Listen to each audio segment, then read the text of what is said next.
हमारे ही आसपास के लोगों को कई बार हमने कहते सुना है कि वो 6-6 वोट डाल के आए, 7-7 वोट डाल के आए और बहुत प्राउडली बोलते हुए देखा है। Before 2023, it was completely monopoly of ruling party to select election commissioner of India. वे election commission of India defended themselves बहुत क्वेश्चनेबल है। Why only those people who has the ability to run scams, bribe government officials, they can only become rich in this country? और actually में जिन चीज़ों से change हो सकता है, actually में जो चीज़ें कंट्री को आगे बढ़ा सकती हैं या फिर ग्राउंड लेवल पे जो बेसिक प्रॉब्लम्स हैं उसको सॉल्व कर सकती हैं, उसको कोई सॉल्व नहीं करना। वो दोनों पार्टी सॉल्व नहीं करना चाहती। दोनों क्या, देश की जितनी पार्टीज है, जो भी छोटी बड़ी, कोई सॉल्व नहीं करना चाहता है। राजतंत्र और प्रजातंत्र whatever you wanna say it, if वहाँ के लीडिंग पर्सनालिटीज अगर वही गुंडे हैं तो पढ़े लिखे होके तुम कुछ नहीं कर सकते हो। फिर दिन at best you are going to be slave. ताकि सिस्टम वैसे ही चलता रहे, इनकी जेबें भरती रहे, ये पावर में हो चाहे ना हो। 20-20 साल ये लोग पावर में नहीं होते, लेकिन ये लोग मजे से जीते हैं। कोर प्रॉब्लम वहीं का वहीं है। जो टेबल के ऊपर जो पानी और जो कूड़ा और कचरा रखा हुआ है जनता के लिए, वो वहीं का वही है। और सारे बिस्किट इनके टेबल के सामने है, जो मस्त खाते रहते हैं, एक दूसरे को पास करते रहते हैं और बाकी बीच में खेल का मजा देखते रहते हैं। इतनी सारी चीजें कैसे कोई अपनी पार्टी खुद से इलेक्शन कमीशन डिसाइड करके रखते जा रही है 70 साल से। एक बात मेरे को समझ नहीं आ रहा, राहुल गांधी गरीब क्यों नहीं हो रहा है भाई? How can you put corruption inside election commission? ये लोग गवार भी हैं।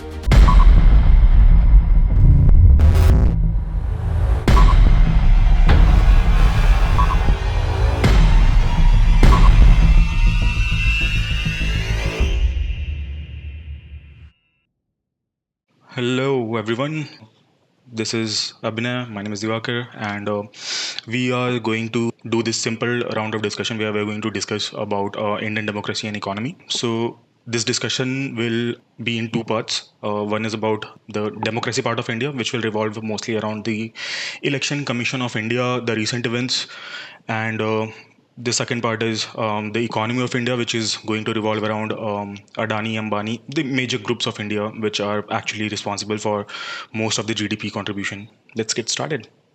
Thanks for that summary. The topic which we have picked today are the two most selling point for India today. One is obviously India has been selling out this whole narrative. We are the biggest democracy and we have been able to manage it very well. And the other narrative is India is the fastest growing economy in the world today, which in parts on paper looks true, but I have a different opinion on that, which we'll discuss in detail going forward. So we'll start with the democracy part, which I feel is something to be very proud of being an Indian. But that being said, the current status of democratic values or how this whole democracy is been evolving in India, especially in past few years, is really worrisome for me. The very fact that the Supreme Court of India ruled that the head of the election committee would be decided by a group which should involve leader of the party in power, leader of the party of opposition, and the Chief Justice of India. And then, for some reason, few months later in 2023, after this ruling was done, government passed a law in which they removed the Chief Justice of India from the committee and added its own party member, which has significantly changed how things have evolved in last few years. There have been massive number of things or questions being raised on the functioning of Election Commission of India, which to me right now it's not been proven because there is no evidence because Election Commission is not ready to give that evidence. But based on the accusations, on the allegations, or from just being outside, being a normal citizen, seeing what's happening in front of his eyes, looks like they are guilty. That's my opinion. And it's very painful to see how things have plotted out or how they have responded to all these allegations of misfortunate miscounting, people being added, people being removed, people being born over the night, people dead people getting alive over the night. This whole thing messes the very course belief and the functioning of our country, which raises a big questions in my eyes in terms of how democratic we are. I mean, before 2023, it was completely monopoly of the ruling party. Okay, so before 2023, there was no Chief Justice of India involved in selection committee for the election commission, election commissioner. Okay, and there was no opposition leader as well. Okay, the so उस time पे how it was done was like the president used to select the election commissioner of India, and the president can only select the election commissioner of India from the list provided by the union. That means the ruling party. Okay, Hmm. so that was a complete monopoly. Okay. Okay. Now, what happened? There was a case. There was a guy. The name of the guy was Anup Barnawal. Okay, he first filed a petition against the Union of India, which means the central government. Okay, that this process is unfair. Okay, we should be doing something different, something more transparent. More parties should be involved, because they in the past there have been cases like in the time of emergency and after the emergency, Indira Gandhi did like a lot Hmm. of bad stuff with the election commission. So Hmm. there were examples, and it's not only BJP who is like who has been using this monopoly stuff. So Indira Hmm. Gandhi did that after emergency, when like there was a strict eyes on the election commission of India. She lost the election, but before emergency she won, because it was all in her hands. And it is exploited by everyone, like from BJP, from Congress, like everybody has exploited this monopoly of choosing who is going to be the Yeah, election commissioner. definitely. Definitely. Yeah, that's of course right. So Narasimha Rao government, he has also like put a lot of pressure on the like election commissioner of India. So there is an election commissioner, and then there are like a lot of like election commissioners.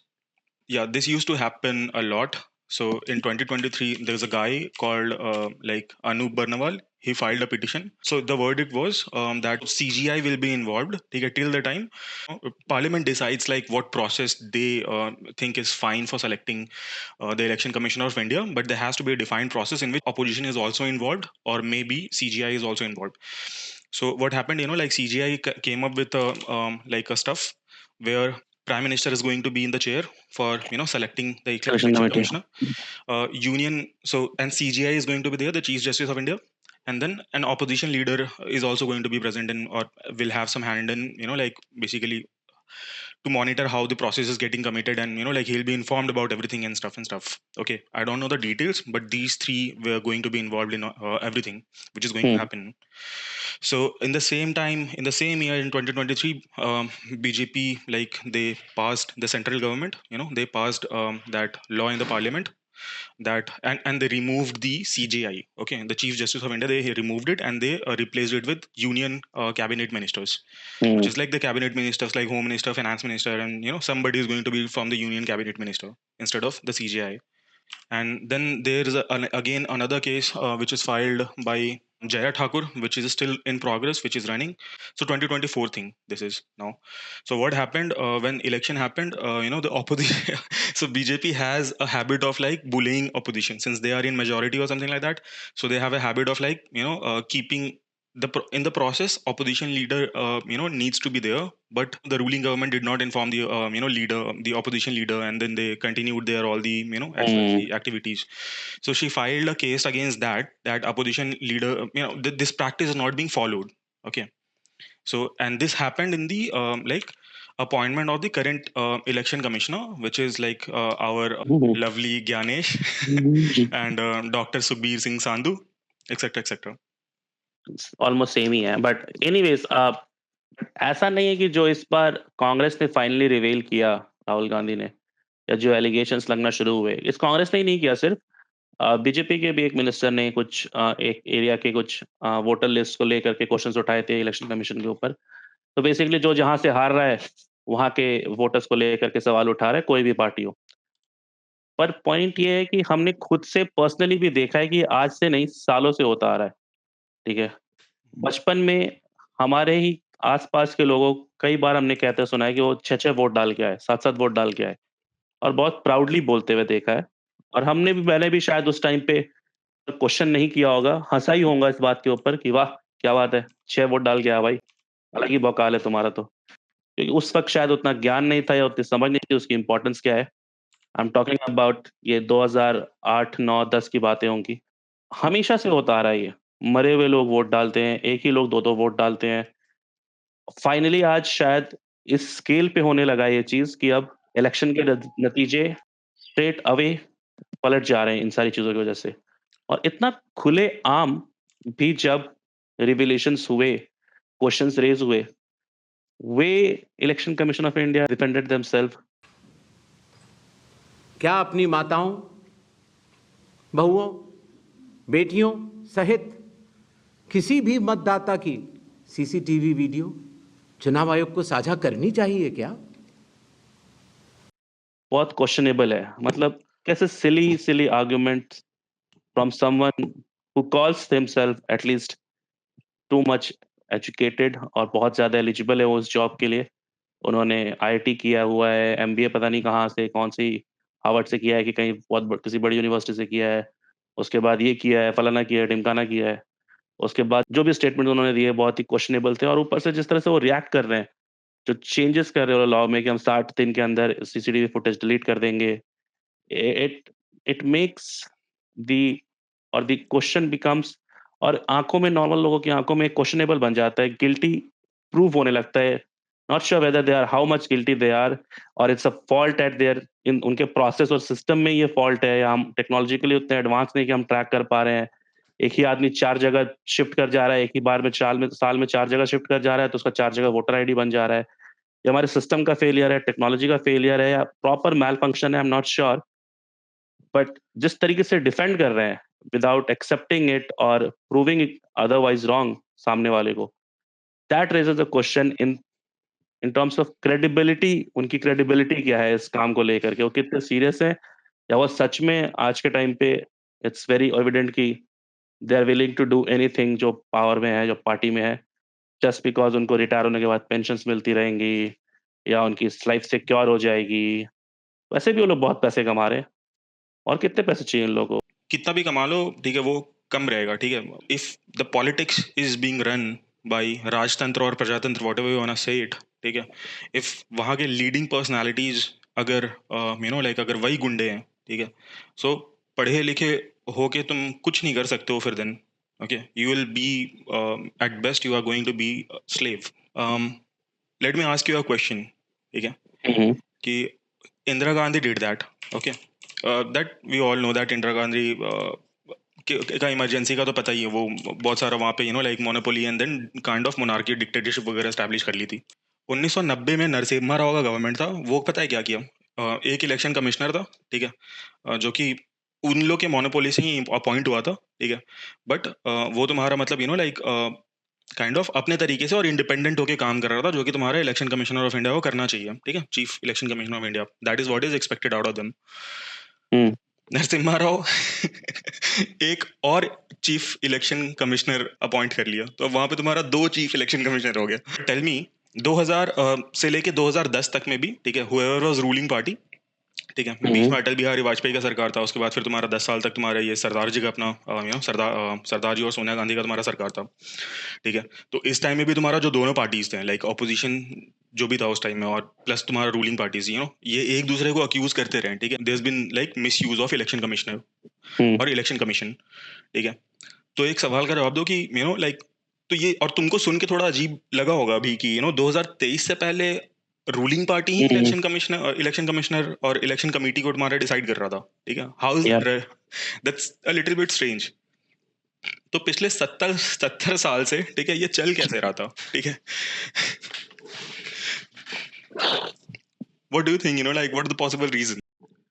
I think जब जब भी इसके बारे में थोड़ा deep में सोचता है, थोड़ा सा ऐसा ऐसे बहुत सारे क्वेश्चंस दिखते हैं, इसका आंसर समझ में नहीं आता, इसका रीजनिंग समझ में नहीं आती, तो मुझे कहीं ना कहीं लगता है ये सारी जो पार्टीज हैं इनके जो वैल्यूज में डिफरेंस है और जो इनके फिलोसफीज में डिफरेंस है, ये लोग जो एक दूसरे के सामने पब्लिक में डिबेट करते हैं, चिल्लाते हैं, अजीब अजीब बातें बोलते हैं, लाइंस क्रॉस करते हैं, ये सब एक मास्क है। एट सम पॉइंट ये पीछे बैठते हैं और बांटते हैं चीजों को कि नियम ऐसे रहेंगे, ऐसे से चलेंगे, जब हम हैं तो हम ये एंजॉय कर रहे हैं, जिस दिन आप हमको काट के आ जाएंगे तो आप भी एंजॉय करिएगा। ये सब ये पीछे से इनके एक म्यूचुअल ट्रीटी बनी हुई है, ठीक है, कि कुछ भी हो जाए मलाई हम ही दोनों खाएंगे, बाकी हम सामने हल्ला करते रहेंगे, ठीक है, जब जिसकी बारी आएगी हम बराबर मलाई खाइए, हम हल्ला करेंगे, आप मलाई खाते रहिएगा, फिर हम आ जाएंगे, फिर हम मलाई खाएंगे, आप हल्ला करते रहिए और ये चलता रहेगा ये ड्रामा। लेकिन क्योंकि एक्चुअली में देखा जाए, जो कोई भी लॉज होते हैं जहाँ पे एक्चुअली में इम्पैक्ट पड़ सकता है, चीज़ें ग्राउंड लेवल बदल सकती हैं, वो कभी नहीं, वो दोनों जन मिल करके आराम से पीछे-पीछे पास हो जाते हैं, उनको उनके काउंटर पार्ट्स, उनको नीचे रखने का तरीका, कोई हल्ला नहीं होता। बाकी बेकार बातों पे लोग हल्ला करते रहते हैं बस, दिखाने के लिए। और एक्चुअली में जिन चीज़ों से चेंज हो सकता है, एक्चुअली में जो चीज़ें कंट्री को आगे बढ़ा सकती हैं या फिर ग्राउंड लेवल पे जो बेसिक प्रॉब्लम्स हैं उसको सॉल्व कर सकती हैं, उसको कोई सॉल्व नहीं करना, वो दोनों पार्टी सॉल्व नहीं करना चाहती। दोनों क्या, देश की जितनी पार्टीज़ हैं, जो भी छोटी-बड़ी, कोई सॉल्व नहीं करना चाहता शायद, ताकि ये सिस्टम वैसे ही चलता रहे। इनकी जेबें भरती रहें, ये पावर में हो चाहे ना हो। 20-20 साल ये लोग पावर में नहीं होते, लेकिन ये लोग मज़े से जीते हैं। ये वही वाला फंडा है इलेक्शन कमीशन के साथ भी, कि भाई सारी पॉलिसीज़ ऐसे बनाओ कि सिस्टम बढ़िया चलते रहे, अपनी जेबें भरती रहें, हम हल्ला करते रहें। बाकी देखने वाले को भी नहीं लगना चाहिए कि हाँ, हम इसके अपोज़िशन में हैं, हम उसके अपोज़िशन में हैं। और एक्चुअली में इनके जो कोर वैल्यूज़ और प्रिंसिपल्स वो सेम है। जितना हो सके उतना लूटो और लूटो, फिर पेट भर के लूटो, छोड़ो मत, वही है वैल्यूज़ इनके। और इसीलिए इनके हिसाब से नहीं मनाते। अभी ये जो बात चल रही थी कुछ दिन पहले, एक एग्ज़ाम्पल जैसे कि इल्लीगल फंड्स लेने के लिए कुछ सुप्रीम कोर्ट ने जब इनको कन्विक्ट किया बीजेपी को, तो बीजेपी ने अगले दिन ही पार्लियामेंट में एक नया बिल पास कर दिया, सारा लेके वो इमरजेंसी के फंड तक। पर कांग्रेस ने कोई ऑपोज़िशन नहीं, वो अपोज़ नहीं किया। कांग्रेस का भी वही हाल था, कांग्रेस को भी कन्विक्ट किया गया था। ये और इसका हल्ला भी नहीं हुआ। 1-2 कुछ बंदे हैं जो आके कहीं मीडिया में कुछ-कुछ बोलते रहते हैं, और किसी को पता चला, इतना बड़ा मुद्दा था, ये कैसे हो गया। रातों-रात मस्त मस्त मक्खन की तरह निकल गया। क्योंकि सबको मलाई खानी है, ये वैसे ही इलेक्शन कमीशन के साथ भी मेरे को लगता है। और जैसे दिन कांग्रेस पावर में आ जाएगी, वो भी यही चीज़ करेगी, फिर से ये सारी चीज़ें वैसे चलती रहेंगी, और ये लोग वैसे ही घुमाते रहेंगे, सर राउंड टेबल खेलते रहते हैं लोग आपस के बीच में। और कोर प्रॉब्लम वहीं की वहीं है, जो टेबल के ऊपर जो पानी और जो कूड़ा और कचरा रखा हुआ है जनता के लिए, वो वहीं का वही है, और सारे बिस्किट इनके टेबल के सामने है। लोग मस्त खाते रहते हैं, एक-दूसरे को पास करते रहते हैं, और बाकी बीच में खेल का मज़ा देखते रहते हैं। That's what I believe at some level. वरना मुझे और कोई रीज़निंग दिखता नहीं कि ये सिस्टम चलता कैसे है? इतनी सारी चीज़ें हैं, कैसे कोई अपनी पार्टी खुद से इलेक्शन कमीशन डिसाइड करके रखते जा रही है 70 साल से। और ये 70-72 साल के बाद किसी को याद आया ये कि एक कमीशन केस, कोर्ट में केस भी डाल देते हैं। फैसला हुआ और फिर चीज़ें बदल गई। कोई मतलब है इन सब बातों का? लाइक मलाई खाने वाला जो तुम बोला, ठीक है कि हम दोनों बैठ के मलाई खाते हैं। एंड कांग्रेस भी तो 10 साल में था उससे पहले सरकार में, ठीक है, उससे पहले हुँ, 60 साल कांग्रेस भी तो किया। अब दे हुँ, जस्ट एक्टिंग अप। क्यों इस देश में लोगों को फील नहीं होता है कि ऑपोजिशन ऑपोजिशन का काम कर रहा है, ठीक है? There is only one reason behind that, ठीक है, कि पीछे behind the curtain there is a handshake between the opposition या and the ruling party. Okay, उसको पता है राहुल गांधी। और एक बात मेरे को समझ नहीं आ रहा, राहुल गांधी गरीब क्यों नहीं हो रहा है भाई, ठीक है? पिछले 10 10 साल से वो कोई जॉब नहीं कर रहा है, ठीक है, और वो दिन भर मतलब कैसे बोलते हैं, मतलब सिर्फ पार्टी प्रेसिडेंट है, ठीक है। सो और फिर भी उसके पास इतना पैसा। अपन अगर इलेक्शन में खड़े हो, ठीक है, और मतलब वैसे तो 5 महीने तक जॉब छोड़ के सस्टेन करने का पैसा नहीं है, ठीक है, और उसके बाद फिर अगर मान लो कि इलेक्शन हार जाए, ठीक है, फिर बहुत लाइक सारा खेत वगैरह सारा घर वगैरह बेच बाच के और फिर से अगर एक बार और इलेक्शन में खड़े होते हैं और वो भी हार जाएं, तो तीसरे बार इलेक्शन में खड़े होने का क्षमता वो आ गया। एंड आई गारंटी यू कि अगर राहुल गांधी अगर अगले आने वाले सीरीज में अगर कांग्रेस अगर 5 या 10 बार भी हारता है ना, तो भी वो वही जॉब कर रहा होगा, ठीक है, because behind the curtain there is a handshake, behind the curtain like everybody is getting like the cut of a pie, ठीक है। अरे थोड़ा बहुत इनकम का सोर्स तो है ही ना। एमएलए तो बन ही जाते हैं ये लोग, एमपी बन ही जाते हैं। एक सीट आ जाती है। अब कहने के लिए एमएलए एमपी की सैलरी 1 से 2 लाख के आसपास होती है, बट एमएलए एमपी तो पूरा शहर ही चलाते हैं, पूरा का पूरा स्टेट चलाते हैं। अब बाकी आपको पता ही है, बाकी लोग पता नहीं कौन-कौन सी पेंशन भी लेते हैं, और इट्स अ मैजिक, इसको मैजिक बोलते हैं। बाकी कैंटीन में समोसा फ्री है। Hmm. I have one more question to ask hmm, go about ahead. The election commission. Hmm. Okay, now what do you think, ठीक है, the corruption in election commission, ठीक है? Now, election commission is like a big body, okay? So how can you corrupt, like put corruption inside election commission? Okay, how is that possible? Do you think there is plata o plomo? Okay, that means is there kind of a threat which is given to these commissioners, or what's happening, or it's just the reward? And they are like lalchi enough. Every fucking person is lalchi enough, in that group, that everybody is accepting bribe. तुम विश्वास नहीं करेगा, ठीक है, the amount of power which is given to election commission of India, election commissioners, ठीक है, Yeah. इन लोगों को कोई फायर नहीं कर सकता है, ठीक है। अगर चीफ इलेक्शन कमिश्नर और इलेक्शन कमिश्नर्स वगैरह को अगर तुमको फायर करना है, ठीक है, फ्रॉम देयर जॉब, तो तुमको पार्लियामेंट में पूरे मेजोरिटी के साथ बिल पास कराना पड़ेगा भाई, ठीक है। They report to nobody, only to the president of India. जब इलेक्शन चल रहा होता है स्टेट्स में, तो तुमको पता है कि ग्राउंड लेवल पे तुम्हारा टीचर्स जाते हैं, है ना, वोट बटोरने, plus IPS IAS, all of these people are involve, police involve रहती है, ठीक है। तो उस ड्यूरेशन में, ठीक है, इलेक्शन में अगर लाइक इलेक्शन कमिश्नर को अगर कुछ ऊपर नीचे दिखता है, they can fucking fire the IPS और IAS ऑफिसर्स, ठीक है। So they hold that kind of power. तो ऐसा कैसे हो सकता है कि लाइक कोई किसी को लाइक थ्रेटन करे? मतलब बहुत कम चांसेस है, राइट? आई थिंक कि दो चीजें हो रही हैं यहाँ पे। एक, obviously there is definitely a greed, the whole, because election commission और any important commission, election commission specifically, इन सब पोजीशन पे जो पावरफुल, इन सब कमीशन के अंदर जो पावरफुल पोजीशंस है, जो हायर लेवल की जो मैनेजरियल या डिसीजन लेवल पे जो लोग बैठते हैं, ये लोग आते कहाँ से हैं? ये लोग आते हैं UPSC के एग्जाम से, ठीक है, और सिविल सर्विसेज के एग्जाम से। And the whole story behind this UPSC exam, बहुत सारे लोग कौन से हैं जो UPSC एग्जाम निकालते हैं? ये वो गरीब बच्चे हैं जिन्होंने सब कुछ छोक करके UPSC एग्जाम निकाला है, ठीक है। And the whole story being sold to them is, एक बार निकल जाए तो आप राजा हैं। DM है ना, DM डिस्ट्रिक्ट मजिस्ट्रेट, ये राजा ही है, समझा गया? इसका नाम होता है कलेक्टर, टैक्स कलेक्ट करता है पूरे राज्य से। ये राजा से कम नहीं है, ये पूरा जिला इसी के अंडर में आता है। हमारे लिए तो तुमने किसी ब्यूटी पार्लर वाले को फोन कर दिया कि पांडे साहब, मैडम जा रही, 6 घंटे बिठा के रखना, एक इमरजेंसी मीटिंग है। जी जी सर जी। तुम्हें कुछ करना ही नहीं, तुम जिस शहर में जाओगे उस स्कूल का प्रिंसिपल खुद ही आएगा। आप विदेश घूमने की इच्छा रखते हो और विदेशों में भी राजा जैसा ट्रीटमेंट चाहते हो, तो IFS ऑफिसर बनना मेरे बच्चों। अगर IAS अपने जिले में राजा होता है, तो IFS ऑफिसर विदेशों में राजा होता है। मेरे बच्चों, उसको इम्यूनिटी मिलती है, विदेश की पुलिस उसको टच तक नहीं कर सकती है। वो पूरी तरीके से अपने एरिया में ताकतवर होता है। जब वो विदेशों में घूम रहा होता है, तब भी मेरे बच्चों। पर आप राजा सैलरी से नहीं बनते हो इनके, सबको ये बात पता है। भले आप राजा in terms of facility feel करा सकती है गवर्नमेंट आपको जो घर या सर्वेंट्स देती है, पर वो छोटा राजा है, उट्टू सा राजा। बड़ा राजा बनने के लिए, ताकि समाज में लोग सिर्फ आपके पास काम से ही नहीं, मतलब आप किसी भी गांव में जाए तो लोग आपको देख के सर झुकाएं, सलाम ठोके, जो पूरा नैरेटिव सेल किया जाता है। लड़ रहे हो और 2 मुकदमे हो गए तुम्हारे ऊपर, लेकिन तुम्हारे घर पे आ गया 500 करोड़। ठीक है, चल लो, 5-5 करोड़ सब जगह पहुंचा देंगे, मुकदमे खत्म। तो अगर 50 करोड़ भी खर्चा हो गया यहाँ से, तो 450 कमा रहे हो ना बहुत। उसके लिए वो ग्रीड आ जाती है, बाय डिफॉल्ट ग्रीड आती है शायद, मेरे ख्याल से वहां से। और दूसरा मेरे ख्याल से एक और तरीका, इन केस इफ समवन, मैं ये तो नहीं कहता कि अगर हमारे देश में 100 IPS या 100 IAS है तो सबके सब ग्रीडी ही हैं, 4, 5, 10, 15 हो सकता है अच्छे भी हों, बट उनको फिर हैरास करने का भी तरीका है।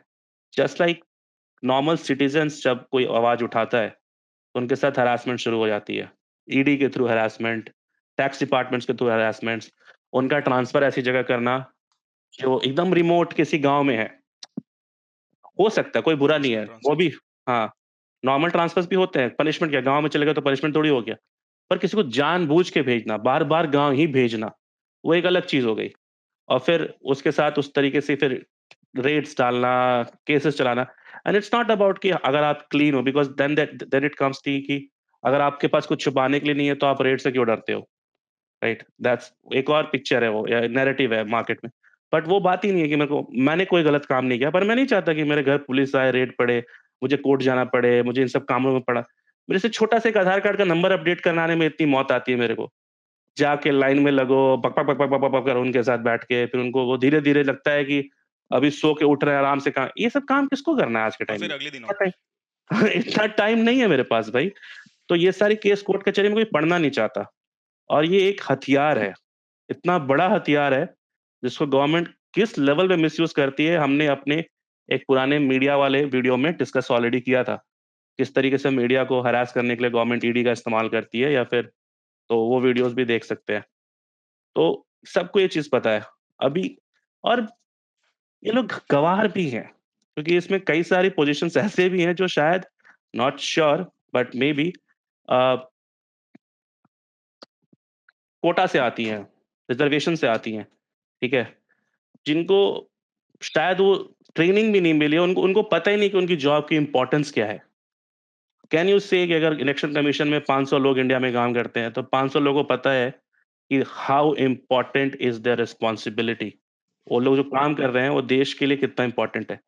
वो पान गुटखा खा के कहीं कोने में पड़े हुए हैं। वो बुप, बुप, बुप, उनको उनको पता चल रहा है कि उनके 2 मिनट सो जाने से या आधे घंटे लेट जाने से क्या फ़र्क पड़ने वाला है। बहुत सारे रीज़न्स हो सकते हैं इनके करप्शन के पीछे। पर मेजॉरिटी ग्रीड और हैरेसमेंट ही मेरे को लगता है, और एक अनअवेयरनेस भी हो सकता है।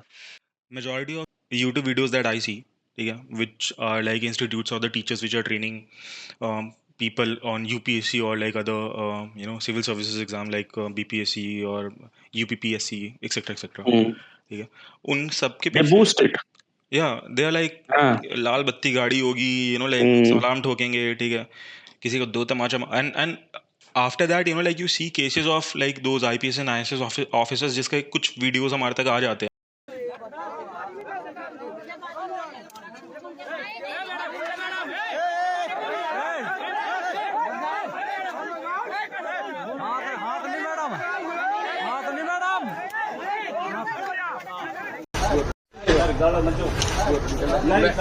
ले ले ले ले भोसड़ी के ले ले और बता बहन के लोड़े। ठीक है, बट जहाँ पे कैमरा नहीं है, क्योंकि एक कांड करना ओपन में, ठीक है, in public places someone can record you, but hmm, एक कांड करना तुम्हारे ऑफिस में where the environment is in your control, ठीक है, वहां पे हुँ, कितने कांड होते होंगे जब तुम्हारे कुछ कुछ पब्लिक में ऐसे। आई हैव सीन लाइक कि एक बंदे को तमाचा मारा like IPS officer, okay, and then what that, because वो बंदा उससे बहस कर रहा था, ठीक है, it's a fucking democracy man, ठीक है, अगर डेमोक्रेसी में बहस नहीं करोगे तो क्या करोगे फिर, okay okay, and that completely reflects in like the current system managers that we have. Hmm, They are called fucking public servant, like उनके दिमाग में completely अलग चीज डाल दिया जाता है, because bunch of people want to sell these education system of hmm, employing, और I think मेरे ख्याल से I seriously I do not like agree with the syllabus and the kind of product that syllabus produces. Donkeys can crack UPSC, ठीक है, at least the first part. Second part is essay writing, ठीक है, and third part is mock interview जहाँ पे पूछता है क्यों बनना है आपको, ठीक है, and you have to give the fakest answer because you believe कि like everybody knows क्यों बनना है मेरे को भाई, हुँ। क्योंकि मेरे को वही पढ़ाया जा रहा है. Don't you see like this education mafia? Why are you asking this question? With all this being said कि जो जो जिस मेंटालिटी से लोग जॉब में आते हैं, I seriously don't think they understand what position और the role they are playing, उनकी इंपॉर्टेंस क्या है। It's all about for them कि कौन मेरे को कितना सलाम ठोक रहा है, मेरे पास कितनी पावर है, हमने किसको कितना झुका दिया, किससे कितना ऐंठ लिया, किससे कितना दे दिया। कहाँ ये इनको घंटा फर्क पड़ रहा है इलेक्शन में क्या हो रहा है नहीं। और बातें नहीं सुनी, जो बातें सुनी वो कैसी बातें थी? उसने बातें की, उसने भी तो सिविल सर्विसेज निकाला ही होगा शायद। बात कर रहा है। हाँ, हाँ, ज्ञानेश जी। हुँ। अबे बट वो वो उसके लिए उसका डिफिकल्टी भी तो समझो ना यार कि 70 साल से ये इलेक्शन कमीशन ऑफ इंडिया में तुम्हारा स्कैम चल रहा है, ठीक है, हुँ। पार्टीज हैव बीन कंप्लेनिंग, अब ज्ञानेश के लिए इतना डिफिकल्ट क्यों यार, ठीक है, आई मीन अभी के टाइम में because just everything is digital and people are like a little bit woke than before, तो ज्ञानेश के लिए इतना डिफिकल्ट क्यों यार, ठीक है, वो बेचारा कहीं बोला होता, ठीक है, आधे लोगों के पास टेलीविजन नहीं होता उस जमाने में, तो वो भी नहीं फंसता ना उस जमाने में, कैसे कैसे, आई डोंट नो। ये बात भी है, ये बात भी है। उसने सामने आके बोला और जिस तरीके से बोला तो ये बात थोड़ी वो हो गई, वरना पहले के लोग क्या बोल रहे थे, नहीं बोल रहे थे, हो सकता है इग्नोर ही कर देते हो। अरे नहीं देंगे जवाब, जाओ। ये भी तो कर सकते हैं, जैसे हमारी गवर्नमेंट करती है, अरे नहीं बताएँगे। पिछले 10 साल से 15 साल होने वाला है 2-3 सालों में, कहाँ कुछ बता रही है लेकिन so yeah, I think that's one of the core reason. One is greed, obviously. Then there is the unawareness कि वो लोग क्या कर रहे हैं और क्यों करना चाहिए उनको अपना काम ईमानदारी से. And then there could be some harassment as well. In case someone who's capable, जिसको पता है कि क्या करना है, उसकी इंपॉर्टेंस क्या है, नहीं वो करना भी चाहता है ईमानदारी से। एक और सवाल। हम्म एक दूसरा पंगा और जो दूसरा केस चल रहा है, ठीक है, इलेक्शन कमीशन और जो कोर्ट में चल रहा है, ठीक है, जो ये था कि बिहार इलेक्शन में जो तुम्हारा मतलब करीब 65 लाख वोटर्स को ओमिट कर दिया गया, ठीक है। हम्म और रीजन उसके पीछे का शायद ये था कि डॉक्यूमेंट वगैरह वगैरह, इलेक्शन कमीशन तुम्हारा कुछ सेट ऑफ डॉक्यूमेंट्स डिमांड किए, ठीक है। आई थिंक 11 डॉक्यूमेंट्स, ठीक है, बोले कि इन 11 में से कोई एक डॉक्यूमेंट सबमिट करो, ठीक है, तो फिर आपको लाइक इंक्लूड किया जाएगा, otherwise you will B omitted. Okay, that was the case. Now उन 11 डॉक्यूमेंट्स में आधार कार्ड नहीं था, ठीक है। यार नहीं नहीं, let me come to the question, अभी से मत हंसने लगो यार, मतलब ठीक है। तो आधार कार्ड नहीं था, ठीक है। अब सुप्रीम कोर्ट ऑल्सो सेड, ठीक है, कि यार आधार कार्ड क्यों नहीं है, ठीक है। जो भी गवर्नमेंट बॉडी है वो रिकॉग्नाइज तो करता है उसको वैलिड आइडेंटिफिकेशन प्रूफ की तरह, ठीक है। So why are not taking that Aadhaar card and stuff. तो अब ये बताओ मेरे को कि why the fuck does that matter. Aadhaar card का 10 कॉपी बन सकता है, बना है, प्रूफ है, ठीक है।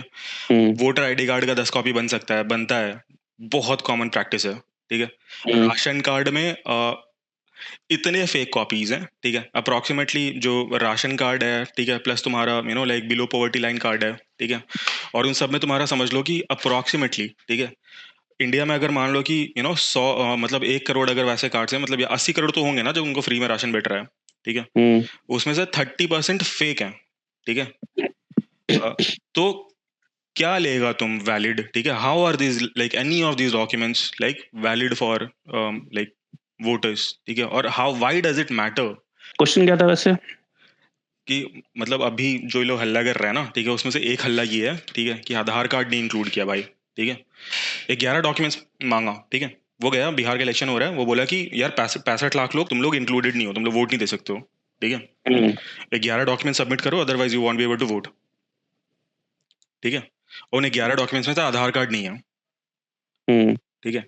And may be Aadhaar card, everybody has Aadhaar card, ठीक है, बट जो 11 डॉक्यूमेंट्स है उनमें हो सकता है कि लाइक तुम्हारे पास राशन कार्ड नहीं है, ठीक है, हो सकता है कि तुम वोटर आईडी कार्ड नहीं बनवाए हो, but everybody has Aadhaar card, ठीक है, और आधार कार्ड उसमें नहीं डाला है, और उसके बेसिस पे 65 लाख लोगों को तुम्हारा बोल दिया कि तुम लोग वोट नहीं कर सकते हो।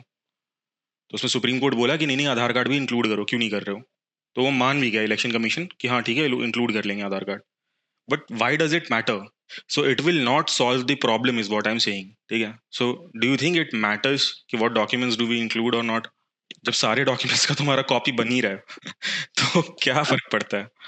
That's the tragedy. The topic जिसके ऊपर बात हो रही है, it's about life and death.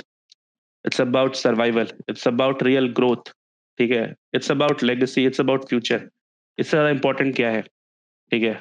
Direct impact करती है सारी चीज़ें हर इंसान को।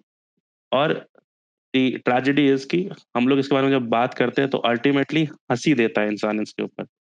हंसने वाला टॉपिक नहीं है ये, कहीं से भी हंसने वाला टॉपिक नहीं, ये लाइफ एंड डेथ जैसा मैटर है। लेकिन स्टिल पीपल हंस के, ऑप्शन नहीं बचा। आप सुन सुन के थक गए हो, देख देख के थक गए हो, एक ही चीज हो रही है, बार बार हो रही है, तो आप हंस देते हो।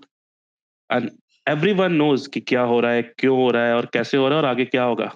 और सबके दिमाग में जो भी समझदार और थोड़े से जागरूक है, एक ही प्लान है मेरे ख्याल से कि हम पैसा कमा लें और उसके बाद हम तमाशा देखेंगे। और they can't do shit about it, and that's what people who are able to make money are doing it. वो देश छोड़ के चले जाते हैं, देन व्हाट दे डू, वो तमाशा देखते हैं बैठ करके। वरना लोग पूछते हैं सोल्यूशन क्या है, आवाज उठाओ, हल्ला करो। ठीक है, आवाज उठा देते हैं, हल्ला कर लेते हैं, और क्या करना है, सड़क पे उतर जाओ। हम नहीं कर सकते। और जो कर सकते हैं वो राशन मिल ही रहा है उनको, सब्सिडी मिल ही रही है उनको, खाना पीना मिल ही रहा है, इंटरनेट फ्री दे ही रहे थे आज के एक टाइम तक। आदत लगाई दी है। अब तुम नहीं उतर पाओगे, कितने दिन तक उतर पाएंगे? ये जो बीच के लोग हैं, जो कि जिनका डेली जो एक्चुअली में काम करते हैं, जो टैक्सेस पे करते हैं, जो इसी का तो फायदा उठा रहे हैं ना ये लोग। क्योंकि ये लोग रोज काम पे जाने वाले लोग हैं, ये लोग थके हारे लोग हैं। ये लोग उतर के ना मार कर सकते हैं, ना भाग दौड़ कर सकते हैं उतने दिन तक। जरूरत है मार करने का, और क्या जरूरत है भाग दौड़ करने का? एक ही सिर्फ एक प्रॉब्लम है, ठीक है, middle class is not united, that is it. Our income, what we pay as personal income which is direct tax, plus we pay most of the indirect taxes are also like paid by the middle class community. Okay, if this much of money we are contributing in the GDP of India, Okay, then we don't have to go on street shouting and then fighting. All right, we can like protest in a very creative, and in a very different way. Okay, where you can just like live your daily life, still you can protest.